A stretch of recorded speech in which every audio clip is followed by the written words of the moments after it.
દિવ્ય સ્નાન કરી અને ગર્ભની અંદર આવે એવી પ્રાર્થના કરવી કે હે મહાદેવ, મને જ્યારે ગર્ભ રહે ત્યારે એક એવું તેજ આવે, એવું બાળક આવે કે બાળક તેજસ્વી થાય. અને વારંવાર એને યાદ કરો, વારંવાર તમે જેને બનાવો યાદ કરો, એના કેમિકલ્સ તમારા અંદર બનવા લાગે. મહાદેવને યાદ કરો તો મહાદેવ જેવા દીકરા થાય, ગણેશને યાદ કરો તો ગણેશ જેવા દીકરાઓ થાય. જેને તમે વારંવાર ચિંતન કરો તો એ દીકરો એવો થાય. આજ સમયના યુગની અંદર તો તમે જોવો દીકરો કેના જેવો થઈ જાય. હજી તો જન્મ થયો નથી ત્યાં તો ફોટો ઇન્સ્ટાગ્રામમાં પહોંચી આવ્યો. હકીકતની અંદર શાસ્ત્ર એવું કહે છે કે દીકરાનો જન્મ થાય ને પછી છઠ્ઠા દિવસે ષષ્ઠી દેવીનું આપણે પૂજન કરીએ.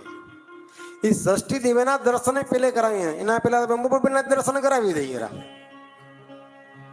પછી દીકરો મોબાઈલ જ લઈને બેઠો હોય, પછી દીકરો મોબાઈલ મૂકતો જ નથી. ક્યાંથી મૂકે? ગર્ભમાં હતો ત્યારે તમે નતા મૂકતા, હવે એ નથી મૂકતો. તો બહેનોએ જ્યારે ગર્ભ સંસ્કારો થઈ જાય એટલે સારા સારા પુસ્તકો વાંચવા. એક વખત તો મને યાદ છે, તો મારા સાથે હતા એટલે મેં કીધું કે શું કરો તમે? આ પેલા આપણે મોબાઈલમાં રમતા ને, શું કહેલું, પત્તાવાળી ગેમ સામસામે હું બેઠા હોય ને આપણે અહીંયા બેઠા રમતા. અહીંયા તો કે ગેમ રમવું છું, મને યાદ નથી આવતું નામ, કઈશ યાદ આવશે ક્લિક થશે તો. તમે કોણ છે સામે? તમારા આ કે ભાભી જ છે, મારી ઘરવાળી.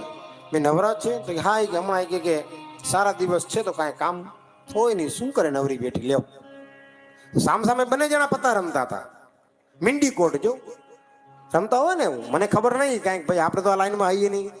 મને તો મારો મોબાઈલ આ બધું મારો દીકરો કરાવે, યુટ્યુબ કેમ ચાલુ કરવું યાદ રાખવું પડે, ઓઠા રાખવું એ તો વળી પાછા અહીંયા ચાલુ થાય. તો વિચાર કરો કે જ્યારે ગર્ભ રહેતો હોય ત્યારે એ બહેનો મોબાઈલની અંદર ન જોવાના ચિત્ર જોવે, ન સાંભળવાનું સાંભળે, અને પછી એ ગર્ભની અંદર બાળકને બધી કેમિકલ્સ ભેગા થાય અંદર. એ કેમિકલ ભેગા થાય ને ભાઈ દીકરો આવે, મોબાઈલને મૂકે નહીં, મોટો થાય પછી તમારા કયામાં રહે નહીં, ક્રોધી થાય તો આ બધી કેમિકલ્સ તમારા અંદર પહેલેથી જ જમા થઈ ગઈ છે. તો સારું સંતાનો જોઈએ તો વારંવાર એનું ચિંતન કરો, વારંવાર એનું ચિંતન કરો. એના કેમિકલ્સ એની અંદર આવે એટલે તમે કહો મહારાજ એ તો ખોટી વાત, એમ કઈ થોડી આવે. તમને કદાચ એમ કોઈ કહી દે કે આવતીકાલે અહીંયા બાસુંદી છે, ઓ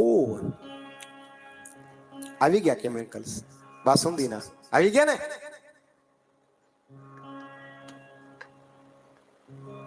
કોઈ એમ કે કાલે ગુલાબજાંબુ, ઓ ગુલાબજાંબુ ખાતું નહીં, એની અસર થઈ ગઈ.